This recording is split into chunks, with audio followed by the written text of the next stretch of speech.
जय हरी. एकादश स्कंध भाग 174. 16व्या अध्यायाच्या शेवटी नाथ महाराज आपल्याला भगवंताच्या विभूती सांगत आहेत. पूर्वी भगवद्गीतेमध्ये विभूतीचा विषय श्रीकृष्णांनी सांगितला.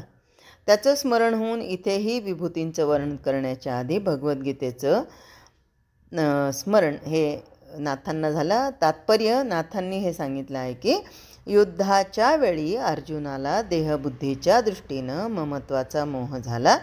त्यापायी युद्ध करण्याची त्याची उर्मी लटकी पडली. म्हणजे तो तिथे असा मोहामध्ये अडकल्या गेला ना. कर्तेपणाचा अहंकार सर्व मोहांच्या मुळाशी असतो, म्हणून मीपणा बाजूस ठेवून कर्म करावं असं श्रीकृष्णांनी सांगितलं.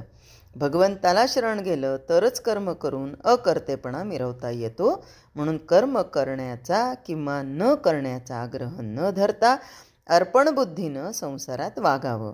हे वर्म ज्याला कळलं तो देहात असून विदेही बनतो. अशा रीतीनं गीतेचं तात्पर्य सांगून विश्वातील दृश्यांमध्ये व्यापकपणे खेळणारे ब्रह्म विभूती रूपानं सांगितलं आहे. कुरुक्षेत्रावर कौरव पांडवांची सैन्य जमली असताना युद्ध करण्याच्या तयारीनं अर्जुन आला. पण मी मारणारा आणि हे मरणारे अशा अहंतेचा भ्रम होऊन गोत्रजांच्या हत्येनं आपल्याला पाप लागेल असा त्याचा समज झाला. त्याचं मन युद्धावरून उडालं आणि त्यानं धनुष्यबाण खाली ठेवलं. परंतु मी मारणारा आणि कौरव मरणारे आहेत हा अभिमान भ्रमरूप होता. कारण जो निर्माण करणारा तोच मारणारा असतो. या सबंध विश्वातील व्यवहार एका प्रचंड शक्तीनं चाललेले आहेत. माणसानं अमुक कर्म करावं का नाही हे ती शक्ती ठरवत असते.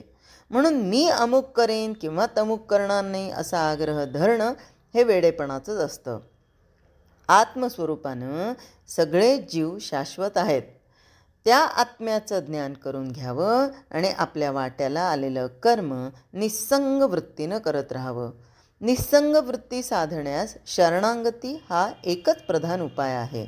शरणागतीनं जीव आत बाहेर आत्मस्वरूपाशी तद्रूप होऊन जातो. मग त्याच्या हातून आपोआप निष्काम कर्म घडत जातं. जो देहात वागत असता अशा रीतीनं विदेही होतो त्याला सगळीकडे आत्मस्वरूपाचाच विलास आढळून येतो. आत्मरूप दृष्टी आलेल्या पुरुषाला प्रत्येक दृश्यवस्तू विभूती रूपानं भासते.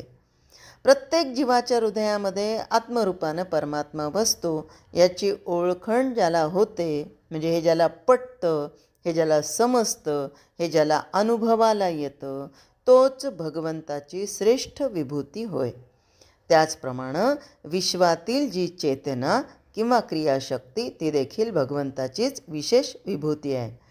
तसंच देवांना काय किंवा माणसांना काय काळ मर्यादेत ठेवतो आणि त्या काळालाही मर्यादेत ठेवणारा महाकाळ भगवंताची विभूती आहे. या झाल्या विशेष विभूती. साधकाला उपासनेस उपयोगी पडणाऱ्या सामान्य विभूती नाथ महाराज आपल्याला सांगतात त्या अशा की ज्ञानप्रधान महत्त्व जीव, मन, वेदविचार, ओंकार, गायत्री, इंद्र, अग्नी, वामन, मनु, नारद, कामधेनू, कपिल, गरुड, दक्ष प्रजापती, प्रल्हाद, कुबेर, चंद्र, ऐरावत, वरुण, सूर्य, किती किती किती नावं घ्यायची हो. राजर्षी, सुवर्ण, यमधर्म, वासुकी, अनंत, सिंह, संन्यास, ब्राह्मण, गंगा, महामेरू, हिमालय, म्हणजे अगदी सगळं सगळं सगळं. अश्वत्थ, श्रीरामचंद्र, वसिष्ठ, ब्रह्मयज्ञ, अहिंसाव्रत, पावित्र्य, वृत्तीनिरोध, अध्यात्मविद्या, राजनीती, क्षमा, मौन, कृतयोग, द्वैपायन, व्यास, शुकाचार्य, श्रीकृष्ण, उद्धव, अर्जुन, सुदर्शन, कमल, दान, सत्ववृत्ती, बल, भक्ती, शांती, तेज वगैरे वगैरे वगैरे वगैरे. या सगळ्या सगळ्या सगळ्या भगवंताच्याच विभूती आहेत. थोडक्यात काय तर मूळ परमात्मा स्वरूपाला नाम, रूप, गुण, वर्ण या उपाधी नाहीत. परंतु विश्वामध्ये त्याच्याशिवाय दुसरं काहीच नाही. इंद्रियांना दिसणारं विश्व मूळ स्वरूपाचाच विलास असल्यानं इंद्रियांच्या भूमिकेवरून ते विभूती रूपानं दिसतं. आता इंद्रियांच्या भूमिकेवरून म्हणजे काय, तर आपण श्रीकृष्ण म्हणलं तर आपल्या डोळ्यापुढे छबी कशी येते की तिथे मोरपीस आहे, बासरी आहे.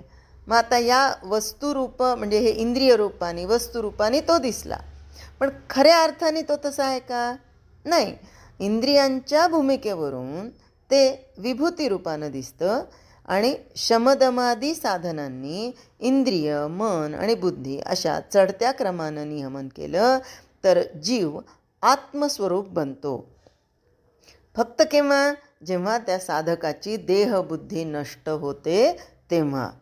नामानं वाणीचं, संयमानं इंद्रियांचं, चिंतनानं मनाचं आणि आत्मविचाराचं बुद्धीनं नियमन केलं म्हणजे जीव आत्मस्वरूपाच्या समोरासमोर येतो. आता सगळ्याच गोष्टींमध्ये म्हणजे प्रत्येक क्षणाला वाणीमध्ये भगवंताचंच नाम असावं. इंद्रिय जी आहे ती भगवंताच्या कार्यासाठीच वापरावीत. मनामध्ये चिंतन अखंड भगवंताचंच असावं आणि बुद्धीचं जर नियमन करता आलं तर त्या बुद्धीमध्ये कायम आत्मस्वरूपाचाच विचार ध्यास असावा. म्हणजे मग हा जीव आत्मस्वरूपाच्या समोरासमोर येतो, म्हणजे त्याला आत्मस्वरूप प्राप्त होतं. मग तो सहज तद्रूप होऊन जातो.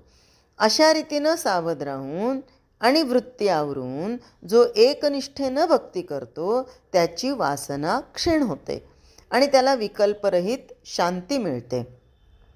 एकनिष्ठेनं भजणाऱ्या भक्ताला संसाराची बाधा होऊ नये म्हणून भगवंत मदत करतो.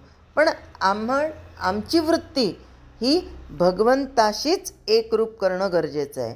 आता बघा, ध्यास जसा असेल तशी मूर्त समोर दिसते, तसा भास होतो.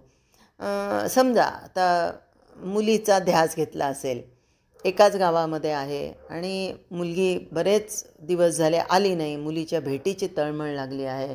अशा वेळेस आई ही आपल्या मुलीच्या विचारामध्ये पुढे चाललेली असते आणि एखादी स्त्री तिच्या मुलीच्या बांधेसूद तशीच दिसते. मग आईला काय वाटतं, अरे अरे अरे माझी राणीच चालली का काय? आणि अचानक ती आई त्या तंद्रीमध्ये असताना काय म्हणते, अगं राणी, ए राणी, असं म्हणून तिला आवाज देते. मग आता खरंच ती तिथे राणी होती का तिची? नाही, तर तिला ध्यास लागलेला होता सातत्याने, म्हणून ती परस्त्री किंवा दुसरीच कोणीतरी होती, ती तिला तिच्या मुलीसारखी वाटली.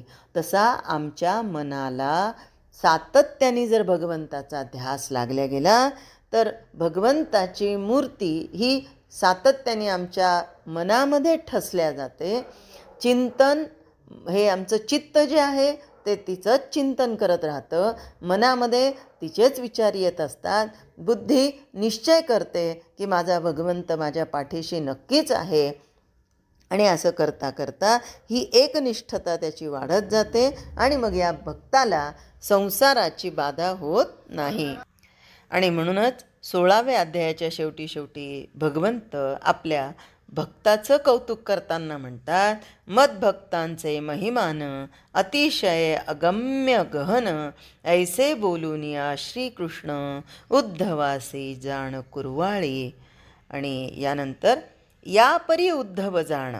बघा, भगवंत आपल्या भक्तावर किती प्रेम करतो आणि मग जेव्हा भगवंताचं प्रेम आपल्याला प्राप्त होतं तेव्हा जी उद्धवाची अवस्था झाली ती अशी, यापरी उद्धव जाण स्वानंदे झाला परिपूर्ण, विसरला देव भक्तपण, कृष्ण ही कृष्णपण विसरला, कृष्ण ही कृष्णपण विसरला.